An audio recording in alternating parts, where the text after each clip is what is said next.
ಅವ್ರಿಗೆ ಇನ್ನೊಂದೇನಾಗತ್ತೆ, ಇವತ್ತು ನಾವೇನ್ ಅನ್ಕೊಳ್ತೀವಿ, ಯಾರ ಮನೆಯಲ್ಲಿ ಹಣ ಇದೆಯೋ, ಯಾರ ಮನೆಯಲ್ಲಿ ವಜ್ರ ವೈಡೂರ್ಯ ಬಂಗಾರ ನಗನಾಣ್ಯಗಳಿದೆಯೋ ಅದರ ಆಧಾರದ ಮೇಲೆ ಅವನು ಶ್ರೀಮಂತ, ಅವನೊಬ್ಬ ಸಾಕಾರ, ಅವನು ಅಂತ ನಾವು ಅನ್ಕೋತಿದ್ವಿ. ಈಗ ಹಂಗಲ್ಲ. ಯಾರ ಮನೇಲಿ ನೀರಿದೆಯೋ ಅವನು ಶ್ರೀಮಂತ, ನೀರಿಲ್ಲದವನು ಬಡವ. ಈ ತರ ಡಿಕ್ಲೇರ್ ಮಾಡ್ಬೇಕಾದ ಕಾಲ ಬಂದು ಬಿಟ್ಟಿದೆ. ಅತಿ ಶೀಘ್ರದಲ್ಲಿ ನೀರಿಗೆ ಭಯಂಕರವಾದ ಸಮಸ್ಯೆಯನ್ನ ನಾವು ಎದುರಿಸಬೇಕಾಗುತ್ತೆ. ನಾವು ಮಾಡ್ಕೊಂಡ ಅಪರಾಧಕ್ಕೆ ಪ್ರಕೃತಿ ದೂಷಣೆ ಮಾಡಿದ್ರೆ ಪ್ರಯೋಜನ ಏನು?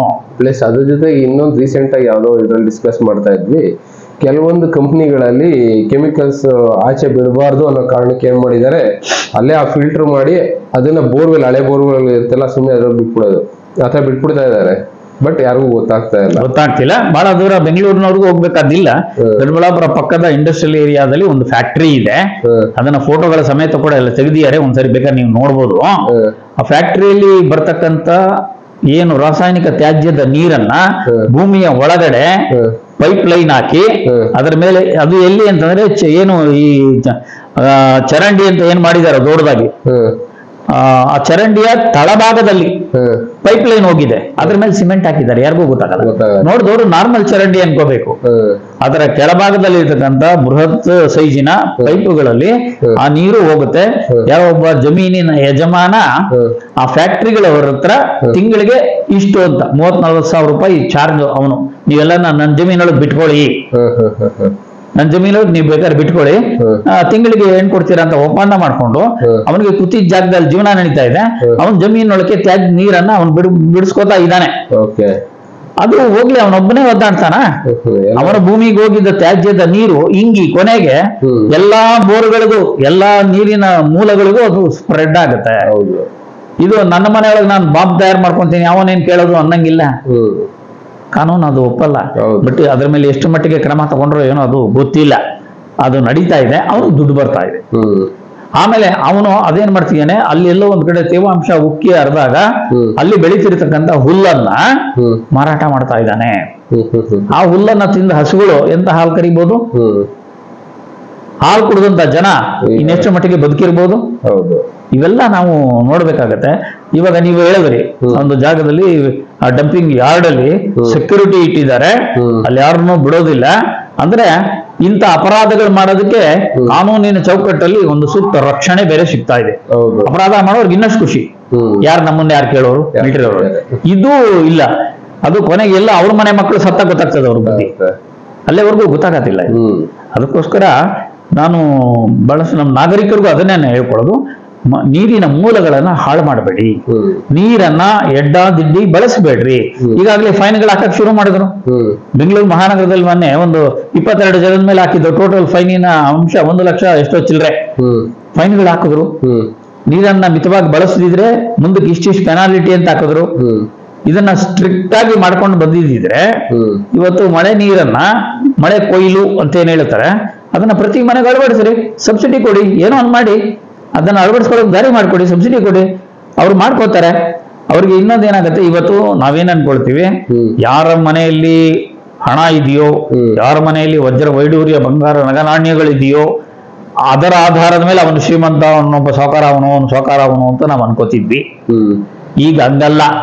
ಯಾರ ಮನೇಲಿ ನೀರಿದೆಯೋ ಅವನು ಶ್ರೀಮಂತ, ನೀರಿಲ್ಲದವನು ಬಡವ. ಈ ತರ ಡಿಕ್ಲೇರ್ ಮಾಡ್ಬೇಕಾದ ಕಾಲ ಬಂದು ಬಿಟ್ಟಿದೆ. ಅತಿ ಶೀಘ್ರದಲ್ಲಿ ನೀರಿಗೆ ಭಯಂಕರವಾದ ಸಮಸ್ಯೆಯನ್ನ ನಾವು ಎದುರಿಸಬೇಕಾಗುತ್ತೆ.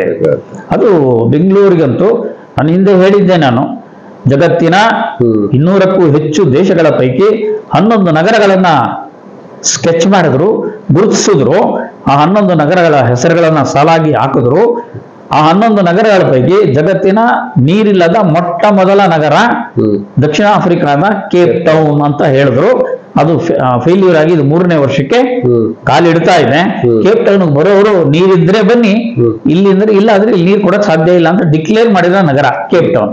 ಜಗತ್ತಿನ ನಂಬರ್ 1 ನಗರ ಫೇಲ್ಯೂರ್, ಅಟರ್ ಫೇಲ್ಯೂರ್ ನಗರ ಕೇಪ್ ಟೌನ್ ಆಗೋಯ್ತು. 2ನೇ ನಗರನೇ ಬೆಂಗಳೂರು ಅಂತ ಅವ್ರು ಗುರುತಿಸ್ಬಿಟ್ಟಿದ್ದಾರೆ. ಅದರ ಕಡೆಗೆ ಬೆಂಗಳೂರು ಕಾಲಿಟ್ಟಿದೆ. ಯಾಕೆ ಅಂತಂದ್ರೆ ಬೆಂಗಳೂರು ಮಹಾನಗರದಲ್ಲಿ ಬೋರ್ ಕೊರೆದ್ರೆ ಬೋರ್ಗಳು ಈಗ ಡ್ರೈ ಆಗ್ತದೆ. ಎಷ್ಟು ಬೋರ್ಗಳು ಡ್ರೈ ಆಗ್ತಿರೋ ಬರೀ 15-20 ತಿಂಗಳ ಅವಧಿಯಲ್ಲಿ 6,000 ಚಿಲ್ಲರೆ 7,000 ಚಿಲ್ಲರೆ ಬೋರ್ಗಳು ಕೈ ಕೊಡ್ತಾ ಇದಾವೆ. ಒಂದಲ್ಲ ಎರಡಲ್ಲ, 6,000-7,000 ಚಿಲ್ಲರೆಗಳು ಬೋರ್ಗಳು ಫೇಲ್ಯೂರ್ ಆಗ್ತಾ ಇದಾವೆ. ಅದನ್ನ ಇನ್ನ ಆಳಕ್ಕೆ ಕೊರ್ಸೋದಕ್ಕೆ ಆಲೋಚನೆ ಮಾಡ್ತಾ ಇದ್ದಾರೆ ಹೊರತು ಆ ನೀರು ಖಾಲಿಯಾಗಿರೋ ಬೋರ್ಗಳಲ್ಲಿ ಪುನಶ್ಚೇತನಗೊಳಿಸೋದಕ್ಕೆ ಪ್ಲಾನ್ಗಳು ಮಾಡ್ತಾ ಇಲ್ಲ. ಇದು ದುರಂತ. ಇತ್ತೀಚೆಗೆ ಅರಣ್ಯ ಇಲಾಖೆಯವರು ಒಂದು ಬೋರ್ಡ್ ಅನ್ನು ಹಾಕಿರೋದ್ರ ಬಗ್ಗೆ, ನಾವು ಇಲ್ಲೆಲ್ಲ ಕಡೆ ಓಡಾಡ್ತೀವಿ, ಇಲ್ಲಿನ ಇವರಿಗೆ ಎಷ್ಟು ಮಟ್ಟಿಗೆ ಪ್ರಜ್ಞೆ ಇದೆಯೋ ನನಗೆ ಗೊತ್ತಿಲ್ಲ. ಮೈಸೂರಿನ ನಮ್ಮ TN ರಮೇಶ್ ಅವರು ಒಂದು ವಾಟ್ಸಪ್ ಅಲ್ಲಿ ಕಳಿಸ್ಕೊಟ್ರು, ಹೃದಯ ನೋಡಿ ಅಂತ. ನಾನು ನಿನ್ನೆ ತೆಗೆದು ನೋಡಿದೆ. ಅದರಲ್ಲಿ ಅರಣ್ಯ ಇಲಾಖೆಯವರು ಒಂದು ಪ್ರಕಟಣೆ ಹಾಕಿದ್ದಾರೆ. 3 ಅಡಿ ಗುಂಡಿ ಹೊಡೆದು ಎಲ್ಲೆಲ್ಲಿ ಸಾಧ್ಯವೋ ಅಲ್ಲೆಲ್ಲ 3 ಅಡಿ ಗುಂಡಿ ಹೊಡೆದು ಒಂದೊಂದು ಗುಂಡಿ ಒಳಕ್ಕೆ ಒಂದೊಂದು ಸಸಿಯನ್ನ ನೆಡ್ತಾ ಹೋಗಿದ್ರೆ ನೀವು 1000 ಅಡಿ 1500 ಅಡಿ ಭೂಮಿ ತೂತಿಕ್ಕ ತಪ್ತಾ ಇತ್ತು ಅನ್ನೋ ಮಾತನ್ನ ನಾಮ ಫಲಕಗಳನ್ನ ಹಾಕಿದ್ದಾರೆ. ಅಂದ್ರೆ ಗಿಡ ಮರಗಳು ಸಮೃದ್ಧವಾಗಿ ಬೆಳೆದರೆ ಆ ಬೆಳೆದಂತ ಗಿಡ ಮರಗಳ ಸಮೃದ್ಧತೆಯಿಂದ ಸುರಿದ ಮಳೆಯ ನೀರನ್ನ ಹೊರಗಡೆ ಹರಿದು ಹೋಗೋದಕ್ಕೆ ಬಿಡದೆ ಬೇರುಗಳು ತಮ್ಮಲ್ಲಿ ಹಿಡಿದಿಟ್ಕೊಳ್ತಕ್ಕಂಥ ಕೆಲಸವನ್ನ ಮಾಡೋದ್ರ ಜೊತೆಗೆ ಮಣ್ಣಿನ ಸವಕಳಿಯನ್ನ ತಪ್ಪಿಸ್ತವೆ. ಆಮೇಲೆ ಬೆಳೆದಂಗೆಲ್ಲಾನು ವಾತಾವರಣದ ತೇವಾಂಶವನ್ನ ಅಬ್ಸರ್ವ್ ಮಾಡಿಕೊಂಡು ತಾನು ಬೆಳೆದು ಮಳೆಯನ್ನ ಆಕರ್ಷಣೆ ಮಾಡ್ತಕ್ಕಂಥ ಕೆಲಸವನ್ನ ಗಿಡ ಮರಗಳು ಮಾಡೋದ್ರಿಂದ ಎಲ್ಲಿ ಗಿಡ ಮರಗಳು ಸಮೃದ್ಧವಾಗಿರುತ್ತೋ ಅಲ್ಲಿ ಮಳೆ ತಾನಾಗೇ ಬರುತ್ತೆ ಅಂತಕ್ಕಂಥ ಸತ್ಯವನ್ನ ಅರ್ಥ ಮಾಡ್ಕೊಳ್ಳದೆ ಇವ್ರೇನ್ ಮಾಡಿದ್ರು, ನೀರಿಲ್ವಾ ಕರಿ ಅವನ ಜಿಲ್ಲಾ ಪಂಚಾಯತಿ CEO ಯಾರಿಗ ಕರೆಬಿಟ್ಟು ನೀರಿನ ಸಮಸ್ಯೆ ಐತಂತೆ, 2,000 ಅಡಿ ಆಗ್ಲಿ 3,000 ಅಡಿ ಆಗ್ಲಿ ಕೊಡು ಅನ್ನೋ ಲೆಕ್ಕಕ್ಕೆ ಬೋರ್ಗಳು ಕೊರೆಯೋ ಲೆಕ್ಕಕ್ಕೆ ಹೋಗ್ತಾ ಇದ್ದಾರೆ ಹೊರತು ಆ ಬೋರ್ಗಳಲ್ಲಿ ನೀರಿನ ಪುನಶ್ಚೇತನವನ್ನ ಹೇಗೆ ಮಾಡಬೇಕು ಅಂತಕ್ಕಂಥದ್ದು ಪ್ಲಾನ್ಗಳು ಇಲ್ಲ. ಅದು ಬರಬೇಕು. ಅದು ಆಡಳಿತ ಮಾಡ್ತಕ್ಕಂಥವ್ರಿಗೆ ಇದು ಮುಂದಿನ ದೀರ್ಘಾವಧಿಯ ಚಿಂತನೆಗಳು ಇಲ್ಲ. ಇಲ್ಲೇನಾಗ್ತಿದೆ, 3 ಅಡಿ ಗುಂಡಿ ಹೊಡೆದ್ಬಿಟ್ಟು ಒಂದೊಂದು ಸಸಿಗಳ ನೆಡ ಕೆಲಸ ಅವತ್ತಿಂದ ಮಾಡಿದ್ರೆ ಇಡೀ ದೇಶದಲ್ಲಿ ಅರಣ್ಯ ಗಿಡ ಮರಗಳು ಸಮೃದ್ಧವಾಗಿ ಬೆಳೆದಿರವು, ಮಳೆ ತಂತಾನಾಗೆ ಬರದ ದಾರಿ ಆಗ್ತಿತ್ತು, ಭೂಮಿ ಫಲವತ್ತತೆ ಹೆಚ್ಚುತ್ತಾ ಇತ್ತು, ಮಣ್ಣಿನ ಸವಕಳಿ ತಪ್ಪುತ್ತಾ ಇತ್ತು, ಪ್ರಾಣಿ ಪಶು ಪಕ್ಷಿ ಸಂಕುಲಗಳ ಜೀವಿ ವೈವಿಧ್ಯ ನಾಶ ಆಗ್ತಿರ್ಲಿಲ್ಲ.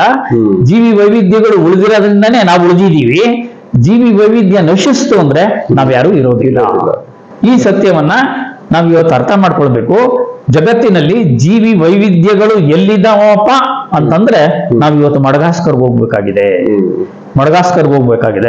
ಮಡಗಾಸ್ಕರ್ ಅಲ್ಲಿ ಜೀವಿ ವೈವಿಧ್ಯಗಳ ಯಾವ ಪ್ರಭೇದಗಳು ಯಾವ ಎಷ್ಟೆಷ್ಟಿದಾವೆ ಅಂತಕ್ಕಂಥ ಅಂಕಿಅಂಶವನ್ನ ನಾವು ನೋಡ್ಬೇಕು ಅಂದ್ರೆ ಮಡಗಾಸ್ಕರ್ಗೆ ಹೋಗ್ಬೇಕು. ನಮ್ಮ ದೇಶದ ಗಾಳಿ ಎಷ್ಟು ಪ್ರಮಾಣದಲ್ಲಿ ಕೆಟ್ಟಿದೆ ಅಂತ ಚೆಕ್ ಮಾಡೋದಕ್ಕೆ ಆರ್ಟಿಕಾಗೆ ಅಂಟಾರ್ಟಿಕಾಗೆ ಹೋಗ್ಬೇಕಾಗಿದೆ. ಯಾಕಂದ್ರೆ ಶುದ್ಧವಾದ ಗಾಳಿ ಇರತಕ್ಕಂಥ ಜಾಗ ಅದು. ಅಲ್ಲಿನ ವಾತಾವರಣವನ್ನು ಹಾಳು ಮಾಡಿ ಬಂದ್ಬಿಟ್ಟಿದ್ದಾರೆ. ಮನುಷ್ಯ ಎಲ್ಲೆಲ್ಲಿ ಕಾಲಿಡ್ತಾನೋ ಅಲ್ಲೇನು ಉದ್ಧಾರ ಆಗಲ್ಲ ಅನ್ನೋದಕ್ಕೆ ಇದು ಉದಾಹರಣೆ. ನೀವೊಂದು ಯಾವ್ದೋ ಹುಲ್ಲಿನ ಲಾನ್ ಮೇಲೆ ಒಂದೇ ಜಾಗದಲ್ಲಿ ಈ ಕಡೆಯಿಂದ ಆ ಕಡೆಗೆ ನೀವೆಲ್ಲ ಕ್ರಾಸ್ ಮಾಡ್ಬೇಕು, ಡೈಲಿ ನಡ್ಕೊಂಡು ಓಡಾಡ್ಬಿಡ್ರಿ, ನೀವು ಓಡಾಡಿ ಜಾಗದಲ್ಲಿ ಹುಲ್ ಬೆಳೆಯಲ್ಲ. ಮೊನ್ನೆ ದಾಂಡೇಲಿಗೆ ಹೋದಾಗ ಅದೇ ಎಕ್ಸ್ಪೀರಿಯನ್ಸ್ ಆಯ್ತು. ಕಾಡಲ್ಲಿ ಫಸ್ಟ್ ನಾನು ಮುಂದೆ ಹೋಗ್ತಾ ಇದ್ದೆ, ಯಾರೋ ಒಬ್ರು ಕೇಳಿದ್ರು, ದಾರಿ ಗೊತ್ತಿಲ್ವಲ್ಲಪ್ಪ ಮುಂದಕ್ಕೆ ಹೆಂಗಪ್ಪ ಹೋಗ್ಲಿ ಅಂತ ಕೇಳಿದ್ರ ಅವ್ನ. ಅವ್ರು ಒಂದೇ ಮಾತು ಹೇಳಿದ, ಸರ್ ಹಿಂಗೆ ಹೋಗ್ತಿರ್ತೀರಲ್ಲ ಆ ದಾರಿನಲ್ಲಿ ಎಲ್ಲ ಅನ್ಸ್ ಪ್ಯಾಕೆಟ್ ಬಿದ್ದಿರುತ್ತೆ, ಪಾನ್ ಪರ ಗುಟ್ಕಾ ಪ್ಯಾಕೆಟ್ ಎಲ್ಲಿ ಕಾಣಿಸುತ್ತೆ ಅದನ್ನೇ ಫಾಲೋ ಮಾಡಿ ಆ ದಾರಿನಲ್ಲಿ ಜನ ಹೋಗಿದ್ದಾರೆ ಕ್ಲೀನ್ ಆಗಿ ಗೊತ್ತಾಗುತ್ತೆ ಅಂದ. ಉದ್ದಕ್ಕೂ ನೋಡ್ಕೊಂಡು ಉದ್ದಕ್ಕೂ ಅನ್ಸ್ ಪ್ಯಾಕೆಟ್ ಗುಟ್ಕಾ ಪ್ಯಾಕೆಟ್ ನಡ್ಕೊಂಡು ಹೋಗೋ ದಾರಿನಲ್ಲಿ ಕಾಡಲ್ಲಿ ಎಲ್ಲಿ ನೋಡಿದ್ರು ಉದ್ದಕ್ಕೂ ಇದೆ. ಆ ದಾರಿನಲ್ಲಿ ಹೋದ್ರೆ ನಿಮ್ಗೆ ದಾರಿ ಸಿಗುತ್ತೆ ಅಂತ ಹೇಳ್ತಾನೆ ಹುಡುಗ. ಆ ಲೆವೆಲ್ಗೆ ಇದೆ ದಾರಿಗಳು ಅಂದ್ರೆ ಲೆಕ್ಕ. ನೋಡಿದ್ರ ಎಂಥ ಒಂದು ಇದು ಅಂತ. ಈಗ ಇದು ಹೆಂಗಾಗಿದೆ ಅಂತಂದ್ರೆ, ಯಾರೋ ಒಬ್ಬನ ಮನೆಯಲ್ಲಿ ಸಾಕಿದ್ದ ಬೆಕ್ಕು ಪ್ರೀತ ಕಾಟ ಕೊಡ್ತಾ ಇತ್ತಂತೆ. ಪ್ರೀತ ಕಾಟ ಕೊಡ್ತಾ ಇದ್ದಿದ್ ನೋಡ್ಬಿಟ್ಟು, ಇದು ಕಾಟ ತಡೆಯಕ್ ಆಗಲ್ಲ ನನ್ನ ಕೈನಾಗೆ, ಮತ್ತೆ ಈ ಬೆಕ್ಕು ವಾಪಸ್ ಬರಬಾರ್ದು ಅಂತ ಕಡೆಗೆ ಹೋಗಿ ಬಿಟ್ಟು ಬಂದ್ಬಿಡೋರಿ ಅಂತ ಗಂಡನಿಗೆ ಬೆಕ್ಕು ಕೊಟ್ಲಂತೆ. ಅವನ್ ಬೆಕ್ಕನ ತಗೊಂಡು ಕಾಡಿನ ಮಧ್ಯಭಾಗ ಕೊಟ್ಟೋಗ್ಬಿಟ್ಟಂತೆ. ಮಧ್ಯಭಾಗ ಕೊಟ್ಟೋಗ್ಬಿಟ್ಟು ಅಲ್ಲಿ ಬಿಟ್ಬಿಟ್ಟು ಬಂದ್ಬಿಡೋಣ ಅನ್ಬಿಟ್ಟು ಅದನ್ನ ಒಂದ್ ರೌಂಡ್ ಬಿಡೋಷ್ಟೊತ್ತಿಗೆ ನಾನು ಯಾವ ಕಡೆಯಿಂದ ಬಂದಿದ್ದೆ ಅನ್ನೋದೇ ಗೊತ್ತಾಗದೆ, ಕಾಡಿಂದ ಮನೆಗೆ ಬರಕ್ ದಾರಿ ಇವ್ರಿಗೆ ಗೊತ್ತಾಗದೆ ಬೆಕ್ಕನ ಮುಂದೆ ಬಿಟ್ಕೊಂಡು ಅದ್ರ ಹಿಂದೆ ಮನೆಗೆ ವಾಪಸ್ ಬಂದಂತೆ. ಹಂಗೆ ಇವು ಪರಿಸ್ಥಿತಿಗಳು ಹಂಗಾಗಿದೆ. ಈಗ ಎಲ್ಲರೂ ಗಲೀಜ್ ಮಾಡಿರ್ತಾರೆ. ಇನ್ನ ಗುಹೆಗಳು ಕರ್ಕೊಂಡು ಹೋಗ್ತಾರೆ ಸರ್. ಗುಹೆಗಳು ಒಳಗಡೆ ಎಲ್ಲ ಬರೀ ಅದೇ ಪಾನ್ ಪರಾಗ್ ಗುಟ್ಕಾ ಪ್ಯಾಕೆಟ್ಗಳೇ ಎಲ್ಲಿ ನೋಡಿದ್ರು. ಅವ್ರು ತಪಸ್ ಮಾಡ್ತಾ ಇದ್ರು, ಶರಣರು ಅಂತ ಜಾಗ ತೋರಿಸಿ ಜಾಗದಲ್ಲೆಲ್ಲ ಗುಟ್ಕಾ ಪ್ಯಾಕೆಟ್ಗಳೇ ಬಿಸಾಕಿದ್ದಾರೆ. ಜನ ಹೆಂಗೆ ಅಂದ್ರೆ ಎಲ್ಲಾ ಜಾಗನೂ ಹಾಳು ಮಾಡೋದಕ್ಕೆ ನೋಡ್ತಾರೆ ಹೊರತು ಉದ್ಧಾರ ಮಾಡಲ್ಲ ಇರೋದು. ನಿಜ ಸರ್, ಅದು ಬಹಳ ದುರಂತದ ಸಂಗತಿ. ನೀರು ಇನ್ನು ಮುಂದಿನ ಇದರಲ್ಲಿ ಜನಕ್ಕೆ ಈಗ ಅರ್ಥ ಆಗ್ತಾ ಇದೆ.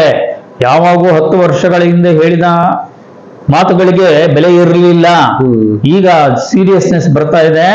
ಬೀದಿಗಳಲ್ಲಿ ಹೋದ ವಾರ್ಡ್ ಏರಿಯಾಗಳಲ್ಲಿ ಎಲ್ಲ ಮಹಿಳೆಯರು ಬೀದಿಗೆ ಬಂದ್ಬಿಟ್ಟಿದ್ದಾರೆ. ನೀರಿನ ಒಂದು ಇದನ್ನ ಸಂಕಷ್ಟವನ್ನ ಎದುರಿಸಕ್ ಆಗ್ತಾ ಇಲ್ಲ ಅವ್ರ ಕೈನಲ್ಲಿ. ಸರ್ಕಾರಕ್ಕೆ ಶಾಪಗಳಾಗ್ತಾ ಇದ್ದಾರೆ.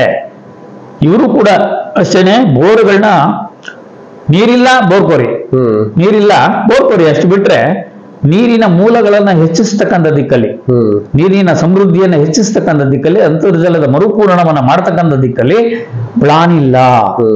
ಕೆರೆಗಳ ಹೂಳನ್ನ ತೆಗೆಸ್ಬೇಕು, ಏನೇನಕ್ಕೂ ಕಾಸಾಕ್ತಾರೆ. ಕೆರೆಗಳಲ್ಲಿ ತುಂಬಿಕೊಂಡಿರ್ತಕ್ಕಂಥ ಹೂಳನ್ನ ತೆಗಿಬೇಕು. ಹೂಳು ತೆಗೆದ್ರೆ ಅಂತರ್ಜಲ ಮರುಪೂರಣಕ್ಕೆ ಅನುಕೂಲ ಆಗುತ್ತೆ. ಕೆರೆಯಲ್ಲಿ ಜೇಡಿ ಮಣ್ಣು ಹಾಗೇ ಇದ್ರೆ ನೀರು ಭೂಮಿ ಒಳಗೆ ಇಳಿಯಲ್ಲ. ಅಲ್ಲಿ ನಿಂತ ನೀರು ಎವಾಪರೇಟ್ ಆಗುತ್ತೆ. ಎವಾಪರೇಟ್ ಆದ ಮಳೆಯ ನೀರು ಮೋಡಗಳಾಗುತ್ತೆ. ಮೋಡಗಳಾದ ನೀರು ಎಲ್ಲಿ ಗಿಡ ಮರಗಳ ಸಮೃದ್ಧಿ ಇರುತ್ತೋ ಅದು ಅಲ್ಲಿಗೆ ಅಟ್ರಾಕ್ಟ್ ಮಾಡುತ್ತೆ. ಮನುಷ್ಯರ ಜಾಗದಲ್ಲಿ ಮಳೆ ಬರೋದಿಲ್ಲ. ಮನುಷ್ಯರ ಜಾಗದಲ್ಲಿ ಮಳೆ ಬರೆದಿದ್ರೆ ಅವನು ಅದನ್ನ ಏನಂತ ಕರೀತಾನೆ? ಅನಾವೃಷ್ಟಿ ಅಂತ ಕರೀತಾನೆ, ಬರ ಅಂತ ಕರೀತಾನೆ. ಅವನಿರೋ ಜಾಗದಲ್ಲಿ ಮಳೆ ಬರದೇ ಹೋದ್ರೆ, ಅವನಿರೋ ಜಾಗದಲ್ಲಿ ಸಮೃದ್ಧವಾದ ಮಳೆ ಸುರಿದ್ಬಿಟ್ರೆ ಅತಿವೃಷ್ಟಿ ಅಂತಾನೆ. ಸಮುದ್ರದ ಮೇಲೋ ಅಥವಾ ಪಶ್ಚಿಮ ಘಟ್ಟಗಳ ಮೇಲೋ ಮಳೆ ಸುರಿದ್ರೆ ಮನುಷ್ಯನಿಗೆ ಇವೆರಡರ ಅನುಭವನೂ ಗೊತ್ತಾಗದೇ ಇಲ್ಲ. ಹಂಗಾಗಿ ನೀನಿರೋ ಜಾಗದಲ್ಲಿ ಮಳೆ ಬರಬೇಕು. ನೀನು ವಾಸ ಇರತಕ್ಕಂಥ ಜಾಗದಲ್ಲಿ ಅಂತರ್ಜಲದ ಸಮೃದ್ಧತೆಯನ್ನ ನೀನು ಕಾಣಬೇಕು ಅಂತಂದ್ರೆ ಈ ಪರಿಹಾರಗಳನ್ನ ನೀನು ರೂಪಿಸ್ಕೊಳ್ಳೇಬೇಕು. ಅದನ್ನ ನೀವು ಚೆಕ್ ಡ್ಯಾಮ್ ಮಾಡಿ, ಚೆಕ್ ಡ್ಯಾಮ್ಗಳು ಕಟ್ಸಿ. ಚೆಕ್ ಡ್ಯಾಮ್ ತುಂಬಿದ ಮೇಲೆ ಓವರ್ಫ್ಲೋ ಆಗಿ ಇನ್ನೊಂದು ಚೆಕ್ ಡ್ಯಾಮ್ ತುಂಬಿ ಅಲ್ಲೂ ಓವರ್ಫ್ಲೋ ಆಗಿ ಅದಕ್ಕಿಂತಲೂ ಮಳೆ ಜಾಸ್ತಿ ಬಂದಾಗ ಅಲ್ಲಿಂದ ಆಚೆಗೆ ಯಾವ ಡ್ಯಾಮ್ಗೆ ಹೋಗ್ಬೇಕು, ಯಾವ ಕೆರೆಗಳಿಗೆ ಹೋಗ್ಬೇಕು ಹೋಗ್ತಾ ಇರುತ್ತೆ. ಅಲ್ಲೇವರೆಗೂ ತಡೆ ಹಿಡಿದಂತ ನೀರು ಅಲ್ಲೇ ಆಯಾಯ ಭಾಗದಲ್ಲಿ ಚೆಕ್ ಡ್ಯಾಮ್ ಕಟ್ಟಿದಾಗ ಆ ನೀರು ಆ ಭೂಮಿಯ ಅಡಿಯಲ್ಲಿ ಇಂಗೋದ್ರಿಂದ ಅಲ್ಲಿನ ಬೋರ್ಗಳ ಸಮೃದ್ಧತೆ ಜಾಸ್ತಿ ಆಗತ್ತೆ. ನೀರು ನಮಗೆ ಇಲ್ಲದ ಸಮಯದಲ್ಲಿ ಸಿಗುತ್ತೆ.